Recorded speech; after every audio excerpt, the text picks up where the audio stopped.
Gagasan dari misalnya Unmul, Unikarta, pandangan dari Kesultanan ya kan, pandangan dari misalnya akademisi, HIPMI, Kadin misalnya. Mereka menyampaikan gagasan-gagasannya ini kemudian kita kumpulkan dan kita ramu sedemikian rupa sehingga bisa menjadi sebuah tawaran blueprint kebijakan yang akan kita sampaikan kepada pemerintah pusat dan otorita IKN. Halo Densana Atau Begesa, hari ini Atom kedatangan Densana saya Dudi Harisaputra. Ya. Apa kabarnya? Alhamdulillah baik. Baik benar. Terakhir Atom Begesahan di Merangan ya? Iya, Merangan 2 tahun lalu tuh. Ya, udah lihat-lihat. Coba share lagi, ternyata pas dilihat relevan benar. Iya. Apa yang Atom sampaikan dulu ternyata kejadian. Ibaratnya Atom capak puhunan lah jangan bertanya gitu kan. Atom biasa tentang IKN dan alhamdulillah hari ini IKN sudah terregulasi. Nah, pendapat kita lagi nih Atom menegaskan kembali. Bagaimana pendapat kita tentang pembangunan IKN Nusantara? IKN Nusantara itu sejauh ini kan kalau kita bicara pembangunan dari aspek swasta belum ada. Yang ada itu kan dari dana dari pemerintah. Kita tahu bahwa kan dibagi ring istana utama, kemudian ring 1, ring 2, ya kan. Nah, di ring utama itu kan APBN. Kurang lebih sekitar 40 sampai 50 triliun. Oke. Nah, kalaupun yang ada itu ya baru di bagian pusatnya, bagian intinya. Karena kita tahu bahwa ini kan memang cita-cita dari kepala negara pemerintahan kita ya, Pak Presiden Joko Widodo. Bagaimana beliau tahun 2024 itu bisa beristana di IKN Nusantara. Di akhir masa beliau. Dan itu kan memang cita-cita yang mulia ya. Karena segala kepala pemerintah ingin membuat sesuatu lah untuk menjadi legacy ya, warisan. Nah, mungkin Pak Joko Widodo melihat bahwa IKN ini menjadi bagian dari warisan beliau untuk kedepannya. Nah, karena itu dana APBN juga sudah diprioritaskan, bahkan kemarin sudah diketok ya sekitar 30 triliun oleh Bu Sri Mulyani sebagai kucuran dana awal untuk pembangunan ibu kota untuk kawasan intinya. Nanti kawasan 1 dan 2 kan ya harapannya nanti dari sektor swasta ya, maupun dari investor asing. Ya, investor asing yang kemarin sempat tarik ulur juga. Ya kan, dari SoftBank Jepang mundur.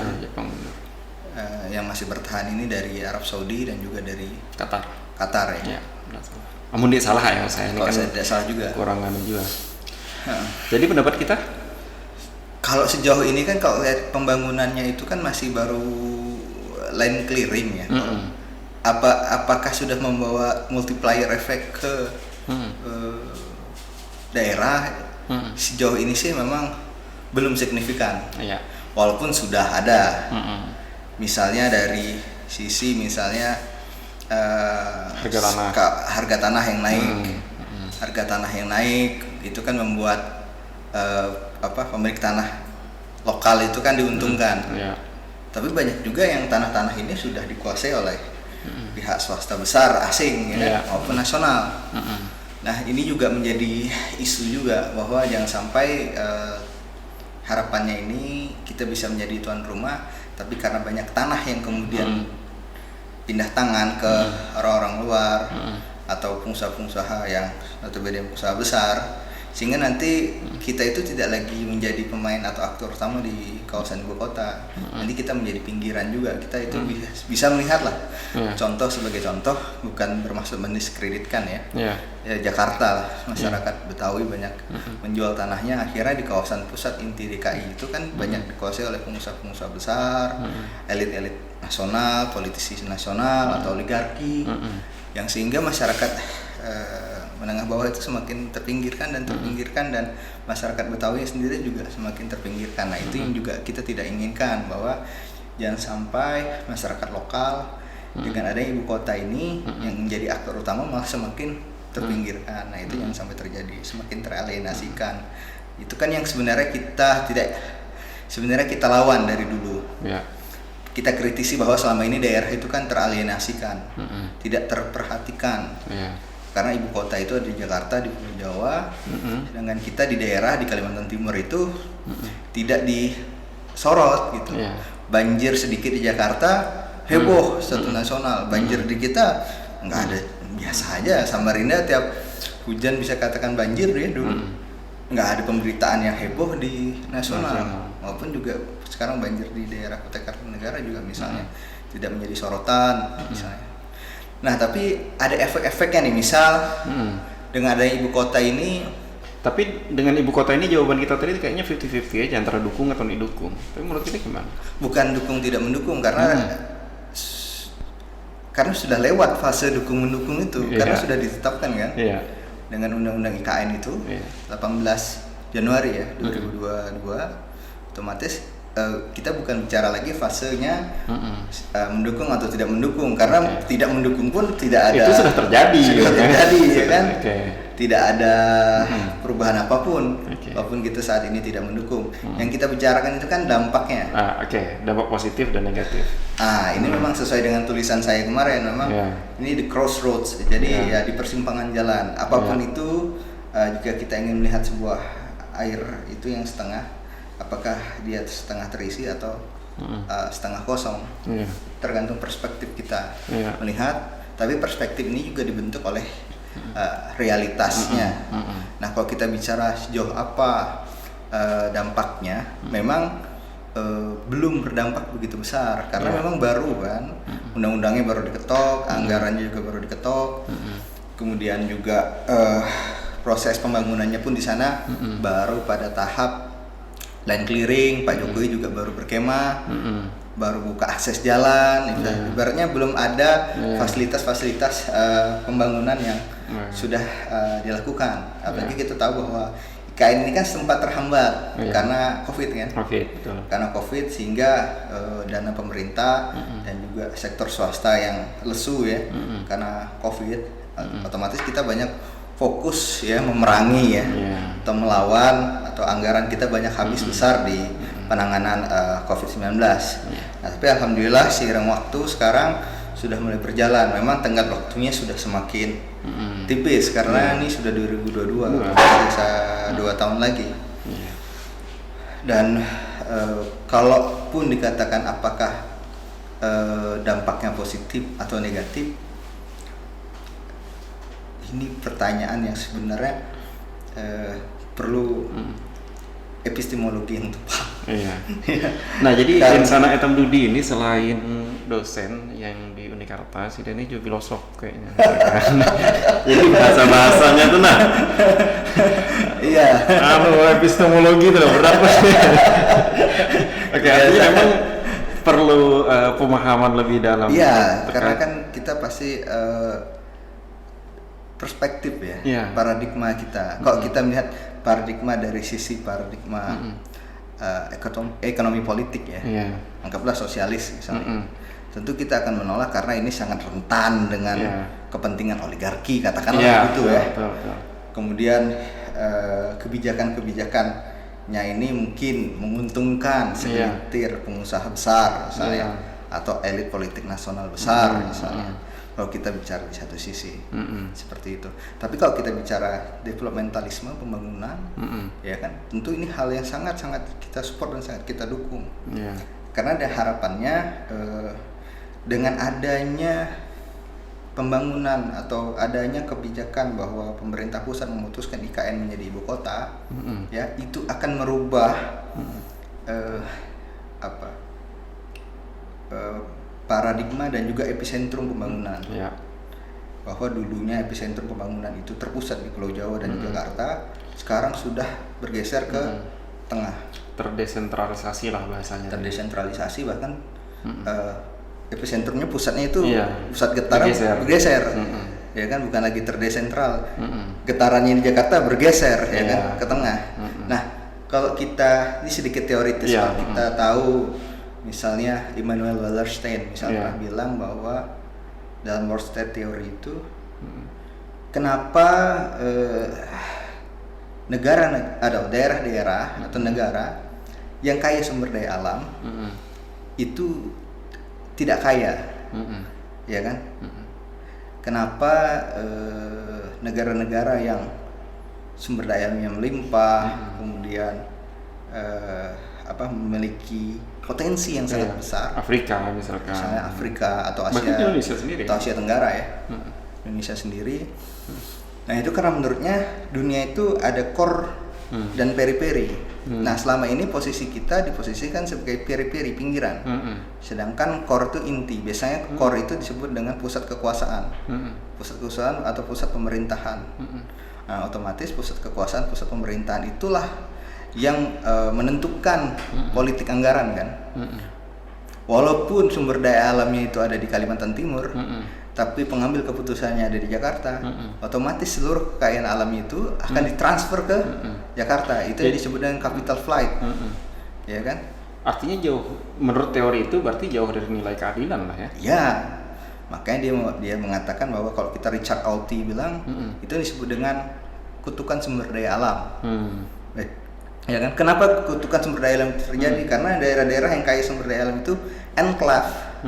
Mereka hanya dikeruk sumber daya alamnya, tapi kemudian dibawa ke pusat. Yang terpinggirkan tetap terpinggir. Nah, dengan adanya ibu kota pindah ke Kaltim, itu merubah atau menghancurkan, merubuhkan pandangan ini. Karena yang dulunya Kaltim ini periperi, sekarang menjadi core. Menjadi pusat, menjadi inti. Jadi orang demo juga tapi banyak lagi di Jakarta kan. Bisa jadi. Karena tapi bisa jadi nanti orang demo di sini juga akan semakin ini ya. Masyarakat kita akan semakin kritis. Ya kan, karena dulu ya orang malas berpikir kritis, kita demo-demo juga nggak didengar. Tapi sekarang dengan ibu kota itu dekat ke kita, padahal nggak tenang hidup. Tapi namanya dialektika ya, pasti akan terjadi. Iya, itu konsekuensi logis lah hidup berbangsa dan bernegara lah ya kan. Negara ya. Nah misalnya kayak kita lihat dengan adanya pemindahan ibu kota ini, banyak penambang-penambang ilegal tuh mulai khawatir kan.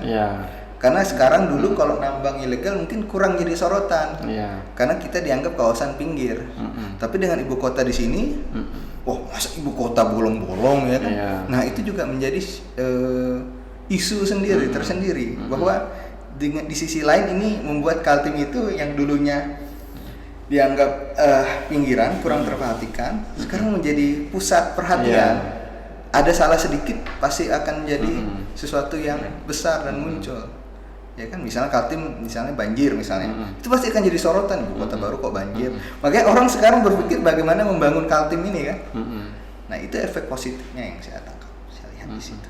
Ya itu Pak Isran kan kemarin kalau nggak salah di komisi berapa itu ya dipanggil bicara masalah tambang itu ya. Ya problemnya juga izinnya di pusat kan gitu. Iya, izinnya sekarang di pusat.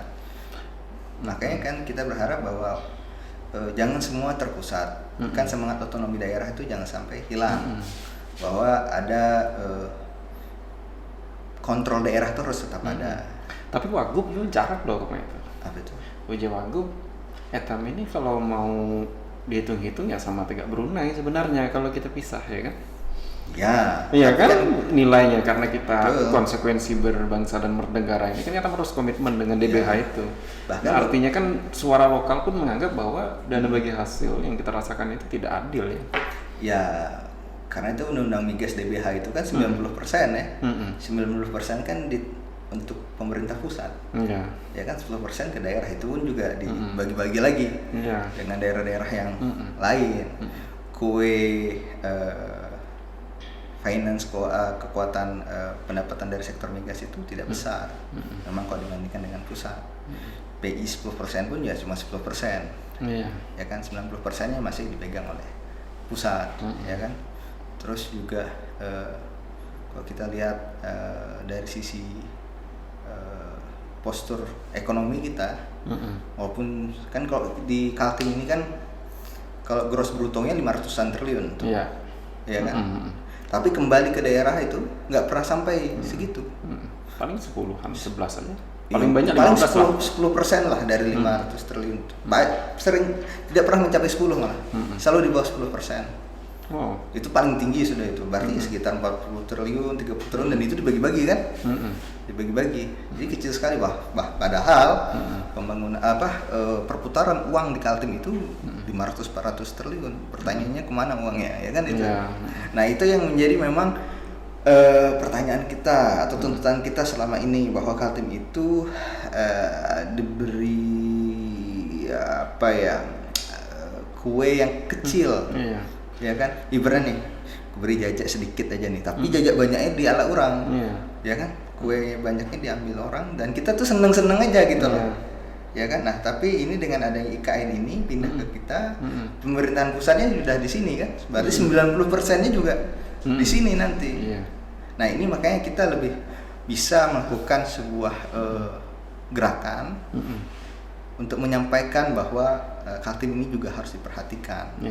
Apalagi dengan ibu kota sudah ada di sini, otomatis pembangunan Kaltim harus menjadi prioritas. Makanya Pak Edi Damansah kan pernah menyampaikan kan bahwa beliau ingin Kutai Kartanegara itu menjadi mitra kan, bukan sekedar penyangga. Kalau penyangga itu kan memang teorinya teori spillover effect, trickle down effect kata orang itu. Jadi air penyangganya tunggu penuh dulu, baru ada tetesan yang turun kan. Itu teori ekonominya begitu memang. Tapi faktanya air itu nggak pernah turun, Pak. Itu kalau namanya kapitalis itu, dia kan berharap akan ada tumpahan kan dari gelas atau penyangga itu. Apa yang dilakukan oleh kalangan kapitalis? Gelasnya dikoreki, gelasnya dibesarin. Tidak dapat apa-apa. Jadi turun-turun tuh air. Dan makanya ini memang harus ada upaya untuk kita menyampaikan gagasan kita bahwa benar bahwa kita harus menjadi mitra dari IKN nanti, Kutai Kartanegara, sehingga efek kue pembangunan itu bukan lagi trickle down effect tapi multiplier effect. Efeknya tuh langsung berganda, langsung berdampak kepada kita.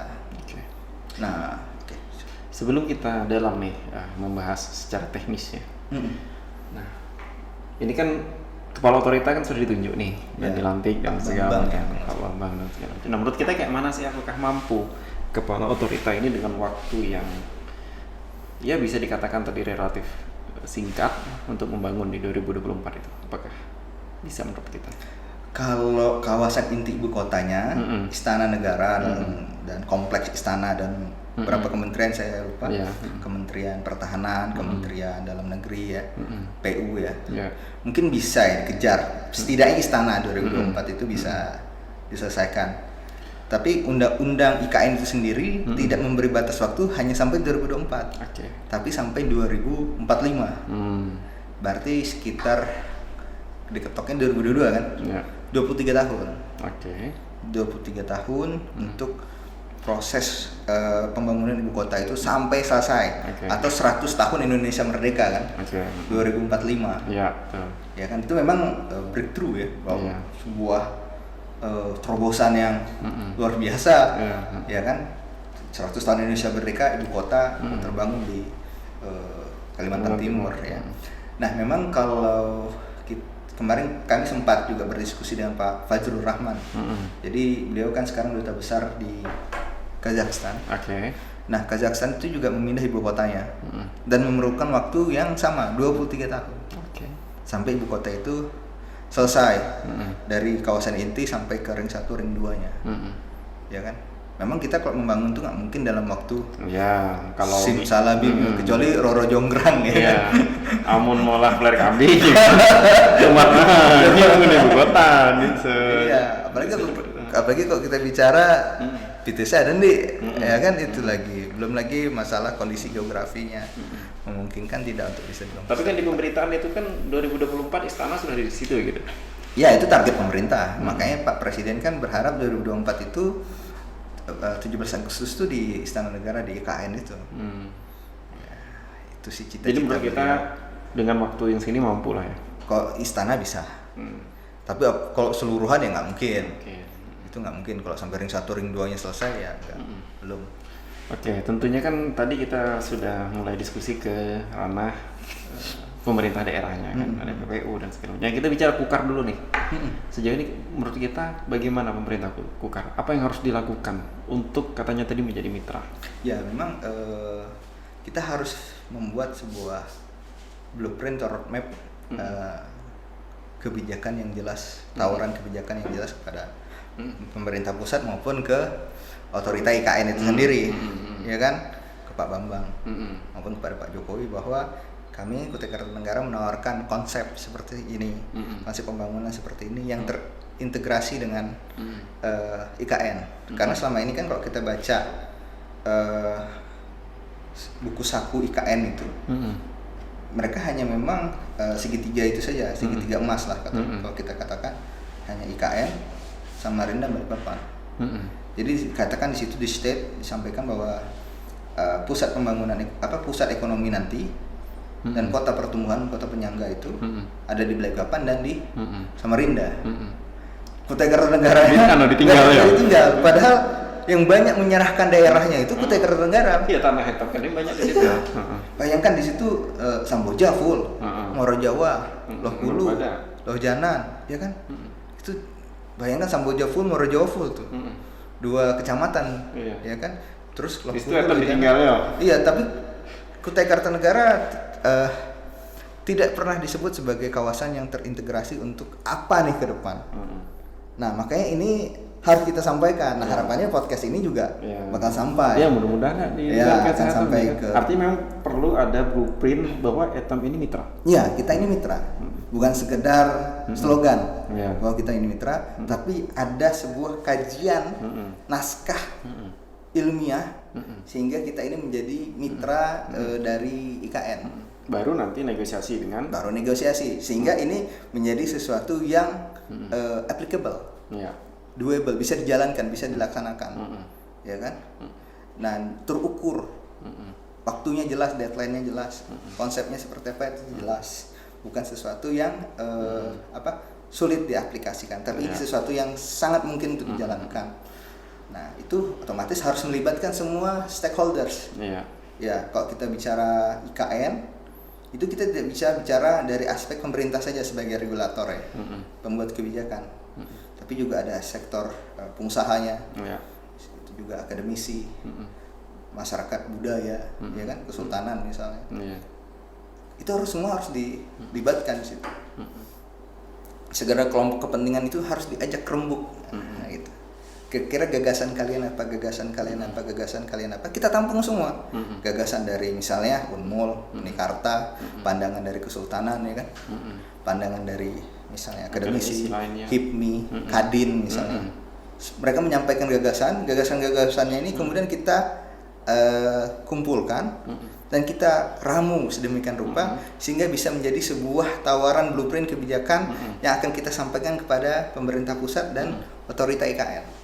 Bahwa ini bukan hanya suara pemerintah, tapi ini juga suara kesultanan, ini juga suara para pengusaha, ini juga suara masyarakat, ya kan? Ini suara universitas, sehingga ini menjadi daya gedor yang besar. Harapannya seperti itu. Wow, sangat bermanfaat sekali. Mudah-mudahan ke depan ya skema itu juga memang harus rasional dilakukan. Harus dilakukan dan pemerintah harus menjadi pionir, lokomotif terdepan kan, lokomotif terdepan yang akan menarik gerbong kawan-kawan sekalian. Untuk menghadapi IKN yang nanti, kan kita ini kan ada pengusaha, ada ormas, ya kan, ada masyarakat. Ya betul. Nah, apa yang harus dilakukan nih para masyarakat lintas profesi ini, ya kan? Ya memang untuk menyambut IKN ini. Untuk menyambut IKN itu strengthening, penguatan ya. Penguatan itu dengan peningkatan SDM pasti. Sumber daya manusia. Karena kalau kita bicara ibu kota, itu tidak lagi sekedar bicara pada keberpihakan. Tapi bicara profesionalitas, ya kan, profesionalitas. Karena kita akan berkompetisi, berhadapan bukan hanya dengan orang-orang lokal, tapi dengan orang luar negeri ya kan, orang-orang asing.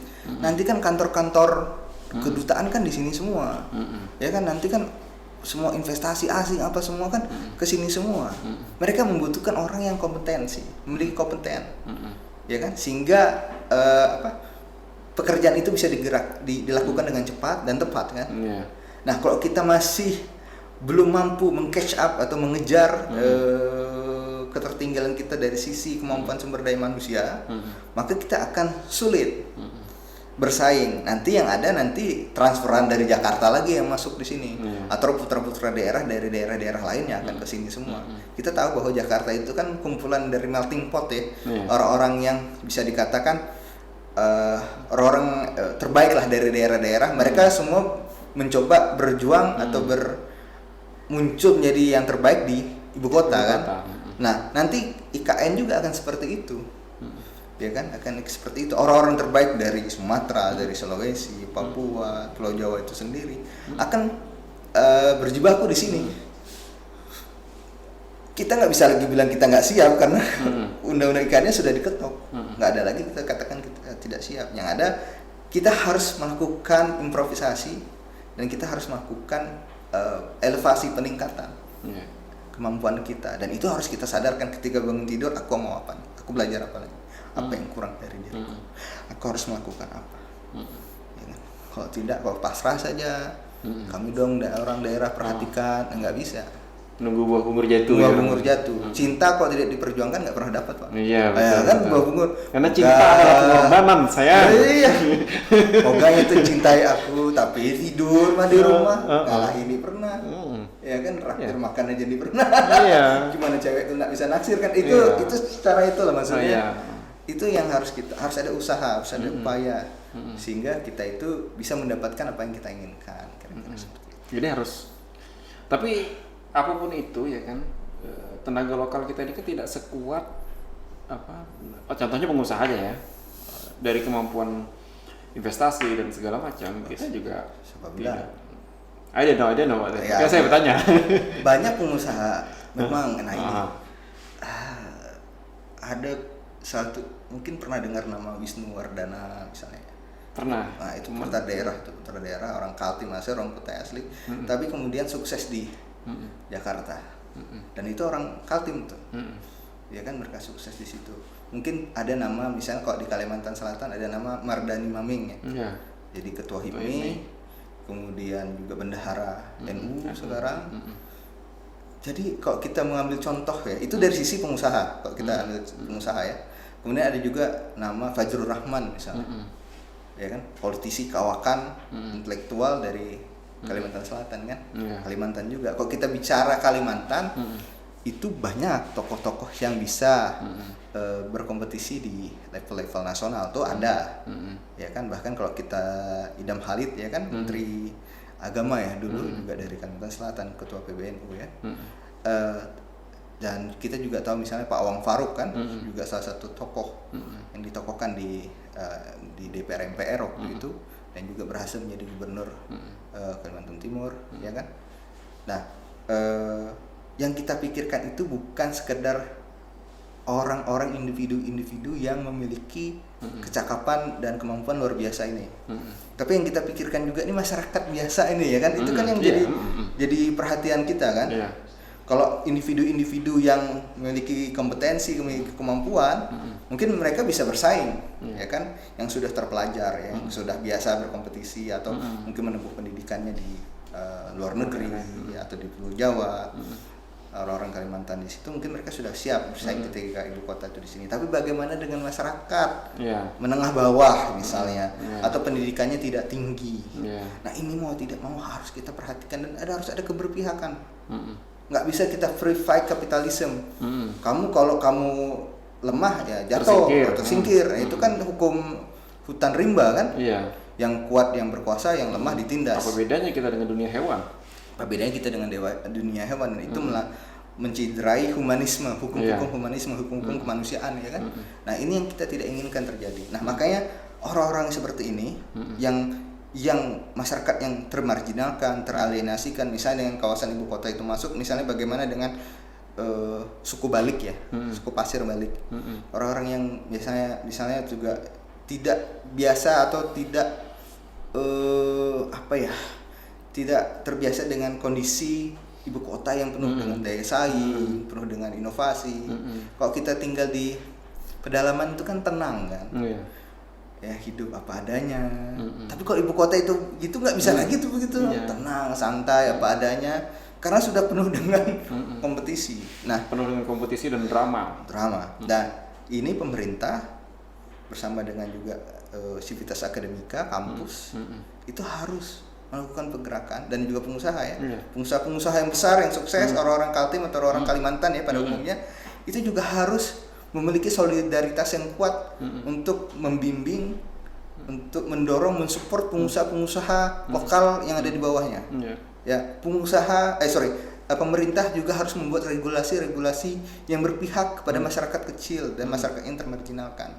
Kemudian juga Civitas Akademika harus melakukan upaya keras agar masyarakat di pelosok yang tingkat pendidikannya rendah mungkin itu harus diberi fasilitas sehingga mereka bisa belajar, bisa mereka mendapatkan pendidikan sehingga memiliki daya saing yang cukup. Ya kan? Karena kita sudah nggak bisa lagi parsial, harus komprehensif, harus holistik. Ya kan? Kalau kita bicara daya saing, otomatis kita bicara bukan hanya bicara pemerintahan, tapi kita bicara juga kampus. Universitas Nurul bagaimana persiapannya ketika IKN ini ada, ya kan? Daya saingnya bagaimana Unmul meningkatkan rankingnya misalnya, yang 35 besar menjadi ranking 5 besar kan? Karena kita bicara ibu kota loh, ya kan? Jangan sampai nanti yang mohon maaf nih, agak sensitif, alumni UI, UGM yang akhirnya masuk ke sini, alumni Unmul terpinggirkan. Apalagi kalau kita bicara Universitas Kutai Kartanegara, Unikarta ya kan. Nah, ini kita harus perkuat. Sehingga alumni ini mampu bersaing, apalagi kita tahu gubernur kita alumni Unmul, bupati kita Kutai Kartanegara alumni Unikarta. Nah, ini mereka harus ingat nih dengan alma mater mereka sendiri untuk menyiapkan bagaimana universitas-universitas ini mampu menjadi wadah kawah candra di muka, kalau anak HMI bilang itu, kawah candra di muka untuk menghasilkan sumber daya manusia yang unggul dan siap bersaing. Tapi kan pasti ada hambatan-hambatan yang kayak gitu, misalkan politik praktis dan segala macam yang membuat ada ego lah. Kira-kira gimana kita memandang itu? Politik, kalaunya bukan ndak dukung aku, bisa kita membangun kan? Nah, misalkan ya, saya belum tahu realitas dan surveinya. Nah, ini sudut pandang seperti ini yang harus kita ikhlaskan untuk kita lepas.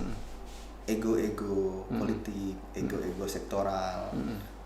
Ya kan, kita harus bicara kepentingan Kalimantan Timur, kepentingan Kutai Kartanegara dan PPU tentunya. Ya kan, kita harus bicara kepentingan bersama, tidak lagi melihat backgroundmu apa, latar belakangmu apa. Yang penting kamu punya kemampuan, kamu punya skill dan mau, ya kan, mengabdikan pemikiranmu, tenagamu, bahkan hartamu untuk membangun daerah, harus kita libatkan. Kita harus menjadi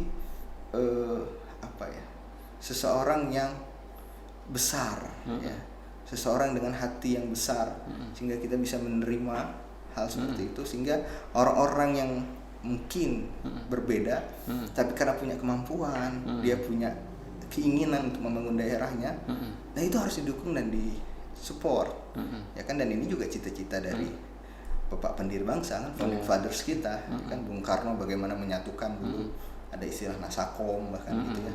Dia walaupun berbeda-beda background, berbeda partai, tapi dia tahu bahwa kalau ini kita berpecah belah, kita nggak akan kuat seperti lidi lah. Kalau cuma satu lidi yang nggak bisa membersihkan apapun. Tapi kalau lidi itu dikumpulkan, hal yang kotor pun bisa kita bersihkan dengan lebih mudah. Kuncinya apa? Persatuan. Kita harus meningkatkan itu. Jangan ada yang curhat dengan saya kan, belum apa-apa dah di sliding jarang kan. Jadi ego-ego seperti itu memang harus dihilangkan untuk kepentingan yang lebih besar lah. Ya, kita bicara kepentingan daerah dan kepentingan bangsa kan. Kalau sudah bicara kepentingan itu ya hilang sudah kepentingan individu itu. Karena kita sudah melihat bahwa ini bukan hanya bicara aku hari ini, tapi bagaimana anakku, cucuku kelak ya kan, masa depan kebersamaan kita kelak, bagaimana Indonesia ini tetap utuh ya kan, di tengah ancaman disintegrasi dan segala macamnya ini seperti sekarang. next tentang BUMD ya kan? Ya. Ya BUMD di Kukar kah atau di Kaltim lah ya. Nah, bagaimana peran BUMD nih untuk menyambut IKN itu sendiri? Ya, kalau kita bicara peranan BUMD, ini peluang mereka nih, BUMD untuk mengambil peluang IKN ini. Ya. BUMD harus terlibat, Pak. Ya sana ya. BUMD itu harus terlibat. Gini loh, BUMN itu kenapa sih besar? Ada privilege dari pemerintah pusat. Iya. Ya kan? BUMDes apa dan segala semuanya. Dikasih privilege. Ya kan BUMN itu. Misalnya seluruh kekayaan migas dikelola oleh Pertamina. Pertamina nggak ada chip in tuh. Mau kelola migas bayar dulu enggak, tapi diserahkan oleh negara yang dikelola. Itu privilege yang sangat luar biasa sehingga bisa informasi Telkom. Monopoli semua kan, bahkan sekarang mau ikut tender pekerjaan di Pertamina rata-rata anak perusahaan Pertamina. Itu keberpihakan yang luar biasa kan. Nah ini juga harus ada kepada BUMD. Ya kan, kalau di BUMN itu proyek-proyek IKN itu diambil oleh Wika, iya kan, diambil oleh PP, ya kan, diambil oleh misalnya Nindya Karya misalnya itu ya, yang BUMN, ya kan. Nah, BUMD juga harus ada dapat porsi di situ. Dan itu harus ada keberpihakan memang dari pemerintah. Tapi mampu nggak BUMD kita? Jangan bicara mampu Pak. Pertamina itu mengelola blok-blok migas ini nggak pernah ditanyakan mampu atau tidak. Kalau ditanyakan mampu, mampu asing Pak. Chevron lebih mampu, Total lebih mampu. Ya kan? Faktanya sekarang ketika Pertamina ngambil alih terjadi penurunan produksi. Ya kan? Tapi kita nggak mentingkan itu. Yang penting anak bangsa dulu yang kelola ini. Pelan-pelan kan naik. Perkara awalnya mungkin terseok-seok ya kan, yang penting mereka berproses. Kayak kita sekarang, nggak percaya gue dengan Oji, medianya masih kecil, nggak usah kasih dah peluang kesempatan. Loh gimana mau besar kalau nggak dikasih kesempatan ya kan? Itu nyemangatin nyawa apa nih?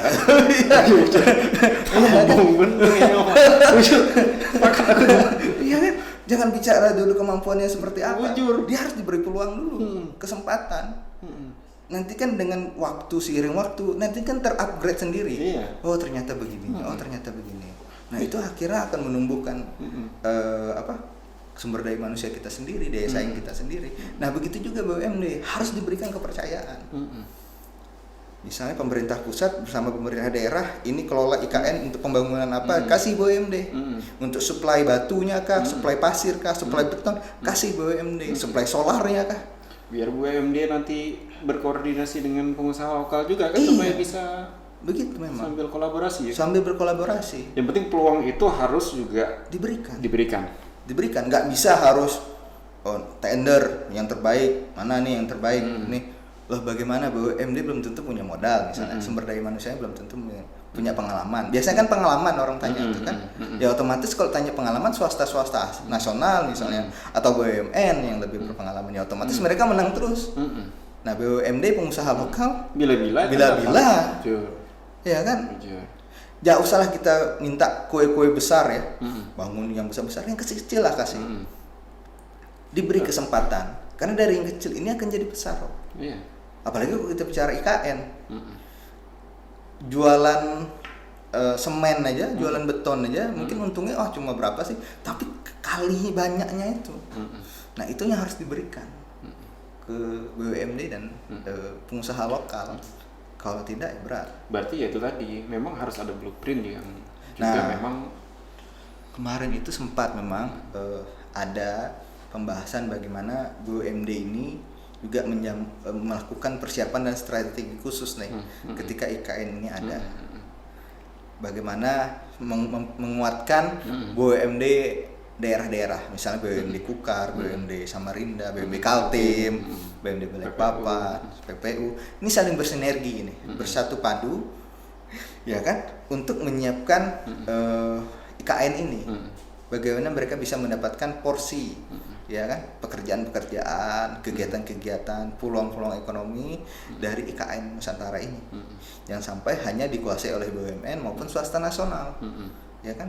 Kalau bicara nasional pasti bicara kekuatan kapital yang besar kan, tidak bicara daerah lagi sudah, tidak bicara lagi kekuatan ekonomi yang menengah bawah. Nah ini harus harus ada keberpihakan memang.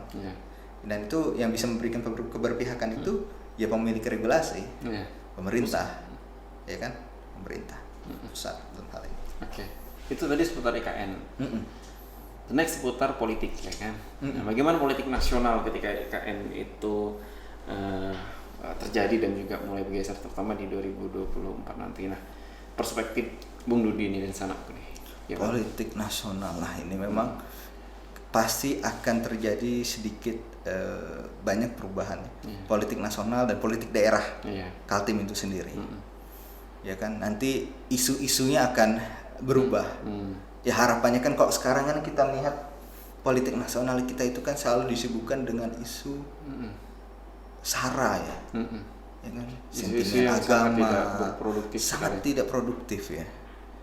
Karena mungkin mereka melihat di Jakarta tuh sudah pembangunannya sudah bagus, jadi nggak perlu lagi mikirkan isu pembangunan, toh di Jakarta sudah tumbuh, ya kan? Jadi isunya isu ramai, isu SARA saja, masalah suku, agama, ya kan? Dan itu tidak produktif, kontraproduktif malah. Tapi itu juga dinamika demokrasi dan juga politik yang ada di Jakarta. Memang ada. Nah, tapi harapannya nanti ketika IKN Nusantara itu dan ibu kota nasional itu di sini, nanti yang lebih concern itu isu pembangunan, Pak, isu keadilan, isu daerah. Bagaimana Kaltim ini menyiapkan nih, negara Indonesia ini menyiapkan strategi geopolitik dan geostrategisnya yang berubah, geoekonominya yang berubah, ya kan? Kalau dulu kenapa pembangunan itu terpusat di Sumatera dan Pulau Jawa, ya kan? Jawa dan Sumatera itu kan karena dia lintasan perdagangan dari Pulau Jawa kan, ibu kotanya karena ibu kotanya di Jakarta. Tapi ketika ibu kotanya di Kalimantan Timur, geopolitik dan geoekonominya berubah tuh. Makanya disepakati ada pembangunan, ada pelabuhan internasional nanti. Kan mau diambil ini Samboja, kemungkinan besar. Yang sudah ada ini kan Karyangau, Balikpapan, dan juga Maloi di Kutai Timur. Otomatis jalur perdagangan itu akan bergeser dari Alki 1 ke Alki 2, ya kan? Jadi nanti dari Australia, Indonesia, Malaysia, Brunei Darussalam, Filipina, Jepang, Cina dan lain-lain. Tidak lagi lewat Singapura atau Malaysia. Itu kan luar biasa itu. Perubahan geopolitik dan geoekonominya. Otomatis Malaysia dan Singapura akan sedikit banyak akan terganggu kan. Kue-kue ekonominya akan sedikit yang bergeser. Selama ini mereka kebanjiran karena jalur perdagangannya berubah. Di sana akan berubah ke wilayah yang ke tengah sedikit. Dan ini akan membuat Indonesia itu menjadi kawasan yang seksi dan sangat strategis. Karena mau Alki 1 kita dapat, Alki 2 juga kita dapat. Ya kan? Dan itu poin strategis yang luar biasa, geopolitik yang luar biasa menurut saya di pemikiran para founding fathers dan elit-elit politik. Dan presiden sekarang harus kita akui, Pak Jokowi, dengan Kalimantan itu menjadi ibu kota, maka akses orang Sumatera, akses orang Sulawesi, Papua, Pulau Jawa ke ibu kota itu dekat semua. Karena Kalimantan itu di tengah. Kalau dulu ketika ibu kota itu masih di Jakarta, yang dari Papua itu penerbangannya jauh sekali dari Papua ke Jakarta itu. Tapi kalau sekarang di Pulau Kalimantan, mereka bisa menyingkat waktu itu. Nah, artinya kan ada efisiensi waktu di situ. Ya kan, artinya ketika terjadi efisiensi waktu berarti peluang ekonominya tumbuh lebih besar dan lebih cepat. Nah, itu memang diharapkan seperti itu. Dan ini kan legowo yang luar biasa kan. Kalau dia mau bicara politik nasional itu kan orang Jawa, nah, mayoritas kan. Mayoritas 50% lebih itu kan. Kalau orang Jawa mau egois saja tetap aja lah di Jakarta, kepentingan Pulau Jawa kok paling top ya kan. Tapi Pak Jokowi itu orang Jawa dan dia ikhlas itu sebagai orang Jawa melepaskan kepentingan SARA itu dia lepas, dia putuskan itu ibu kota itu di Kalimantan Timur. Yang notabene orang Kutai itu nggak banyak.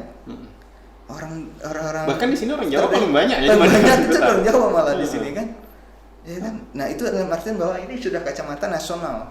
Artinya ini tidak berpikir lagi hal-hal yang bersifat chauvinis, kesukuan, chauvinis, kata orang itu kesukuan, sara lah, sudah nggak lagi. Artinya ini memang diproyeksikan untuk kepentingan bangsa, kepentingan semua elementasi bangsa. Jadi kita tidak perlu lagi diributkan oleh persoalan-persoalan sara ke depan. Yang harapannya ke depannya tidak lagi bicara itu, tapi kita lebih bicara kepentingan nasional kita dengan eksternal. Bagaimana kita menyiapkan bangsa Indonesia bersaing dengan Singapura, Malaysia. Itu sebenarnya yang perlu kita saingi, bukan sesama anak bangsa. Ya kan, kita berjibaku berperang, bukan berperang sih. Saling menghujat dengan sesama anak bangsa. Boleh kalau itu selama konstruktif.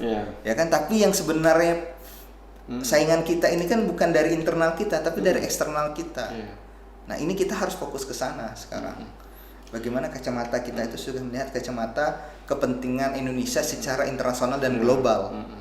Ya kan, bukan hanya kepentingan nasional dari spektrum daerah apalagi atau spektrum nasional saja, tapi spektrum global. Ini terakhir ya mungkin ya di sana. Kita orang Kutai ya kan, kita orang Kutai dan segala macam. Nah, apa yang ingin kita sampaikan, walaupun Etam tidak melegitimasi orang Kutai secara keseluruhan lah ya. Ya, siap sana. Mungkin ada kesultanan yang berkompeten apa dan segala macam. Ketika misalkan orang-orang luar datang, juga hidup di Kukar, hidup di IKN nantinya, di Kaltim lah secara umumnya, apa yang ingin kita sampaikan? Sebagai orang Kutai. Sebagai orang Kutai. Begini. Ini nih dari skrip nih, tiba-tiba aja. Jadi kita tidak siapnya atau tidak. Kalau sebagai gini kan seperti yang kita sudah bahas 2 tahun yang lalu. Kenapa saya yakin Kutai Kartanegara itu akan menjadi ibu kota, akan dipilih menjadi ibu kota. Karena salah satunya karakter kita, orang Kutai itu, terdaerahnya itu sudah sejak lama plural. Kita sudah biasa menerima perbedaan, ya kan? Perbedaan dengan anak suku bangsa yang lain, kita sudah hidup bersama ratusan tahun, ya kan, dengan suku Bugis, Jawa, Banjar misalnya, dan yang sana Etam Dayak, ya kan. Etam itu sudah biasa dengan segala perbedaan itu. Perbedaan agama pun kita sudah biasa, ya kan? Iya, biasa aja. Kita orang makan babi Etam diusah di Papua juga. Etam disebut orang Halo misalnya. Orang Kutai ini kan Halo Dayak, Halo lah. Orang Kalimantan yang memeluk Islam, berarti kan kita sudah terbiasa nih dengan Dengsana Etam yang memeluk suku-suku kalau suku Kaharingan, adat Lawas misalnya ya kan, atau suku atau agama Kristen misalnya, itu sudah biasa deh di kita.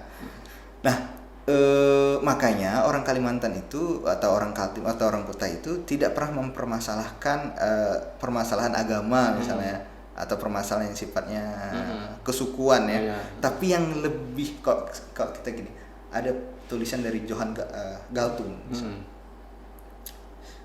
Kalau kita lihat konflik SARA, dasarnya apa sih sebenarnya? SARA itu hanya pemicu. Tapi yang menjadi pondasinya itu ekonomi politik. Nah, ini yang repot. Ketika ketidakadilan ekonomi dan politik itu terjadi, maka disentil dengan isu SARA, cepat tuh meledaknya. Wah, Hitam nih orang asli, tidak dapat apa-apa misalnya kan, susah hidup misalnya kan, mau jadi pejabat susah misalnya. Ini bakal jadi kecemburuan ya kan. Nah, cepat naiknya. Dan cepat naiknya.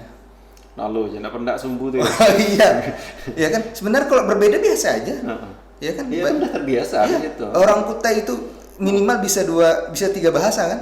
Etam bisa bahasa Kutai, bisa bahasa Banjar, bisa bahasa Indonesia. Rata-rata tuh. Berarti Etam tuh sudah terbiasa dengan perbedaan, iya kan. Bahkan kalau yang biasa dengan komunikasi dengan kawan Jawa, bisa bahasa Jawa sudah. Bahkan dengan kalau banyak yang di pesisir bisa bahasa Bugis, biasa saja. Tapi yang repot ini ketika sudah masuk ke wilayah ekonomi politik. Nah, ini makanya ini yang harus kita sampaikan bahwa jangan sampai ibu kota ini nanti menyebabkan ketidakadilan atau ketimpangan ekonomi politik. Ya kan? Betul. Karena kecemburuan ini yang bakal mudah menyulut. Nah, makanya dalam struktur IKN, kita bahas IKN lebih. Kita tarik lagi ke IKN. otorita IKN itu harus ada keterwakilan putra daerah. Iya. Iya kan? Karena ini terkait bicara politik. Iya kan? Iya, yang paling tahu wadahnya itu kan orang sini. Iya. Di dalam ilmu hubungan rasional itu ada namanya rational choice. Nah, salah satu orang ngambil keputusan itu ada efek idiosinkrasi namanya. Apa namanya? Psikologi diri. Psikologi orang Jakarta, psikologi orang bukan orang Kalimantan. Ketika di Pulau Kalimantan itu berbeda dengan psikologi orang Kalimantan sendiri. Ketika dia memimpin daerahnya atau ada di dalam wilayah di mana dia menentukan kebijakan terkait daerahnya, pasti dia ada keberpihakan. Bahwa itu orang-orangku tuh di situ, ini harus dilindungi gitu. Jangan sampai misalnya IKN ini hanya bicara kepentingan investor asing, karena mereka penyumbang terbesar pembangunan ibu kota, ya kan? Tapi juga orang-orang daerah itu harus dimasukkan ke dalam otorita IKN ini, sehingga mereka, Pak Bambang misalnya, tolong perhatikan nih orang-orang Kutai misalnya, atau orang-orang Dayak misalnya, atau orang Banjar misalnya menetap di sini, perhatikan nih jangan sampai dilupakan mereka misalnya seperti itu kan. Nah, ini harus ada rasa seperti itu gitu loh. Kalau tidak, dan ada orangnya juga yang harus di dalam. Nah, makanya kemarin kan kepala otoritas sudah bukan Pak Bambang kan dari Asian Development Bank ya, backgroundnya. Beliau memang wakil menteri, mantan wakil menteri perhubungan kalau tidak salah. Dan beliau memang punya pengalaman yang luar biasa terkait tata kelola pembangunan kota. Tapi kan ini bukan spektrum pembangunan kota saja, tapi ini pembangunan wilayah, manusianya juga. Kalau kita bangun ibu kota, mereka sudah biasa dengan budaya-budaya meritokrasi, pluralitas. Tapi daerah ini kan berbeda budayanya kan, rasanya tuh lain. Nah, ini memang harus ada orang daerah itu sendiri yang ada nilai etika di situ, ada apa dan sebagainya yang belum diketahui. Yang belum diketahui. Kalau orang bilang tuh kearifan lokal. Nah, kearifan lokal ini kan hanya bisa dipahami oleh orang lokal itu sendiri. Ya kan? Misalnya etam di sana beda, nyapa orang dengan bahasa Indonesia, nyapa orang dengan bahasa Kutai itu beda. Ada rasa ketekatan kalau kita sama orang daerah ya. Gitu. Nah, itu psikologi itu ada gitu loh. Nah, itu memang harus ada keterwakilan orang-orang daerah itu di dalam otorita IKN. Mungkin kalaupun tidak kepala ataupun tidak wakil ya, tapi mungkin kepala bagian apanya kah yang memang bisa ngambil keputusan strategis atau memberi masukan-masukan ke dan bahkan bisa mengamankan situasi di lapangan nantinya kan, misalkan memang kita nggak tahu kan orang-orang nggak tahu gesekan-gesekan terjadi. Walaupun tadi memang kita itu ada yang open minded lah ya, orang Kutai sangat dekat dengan segala macam, orang Dayak. Ada juga yang memang malang-malang nih bisa direm tuh. Kalau dia semakin didesak terus. Di semua suku lah ada pasti. Gini, orang itu kok semakin terdesak, maupun apapun itu sukunya. Anjing aja kalau terdesak gonggong cakar kita sendiri. Anaknya digotek misalkan.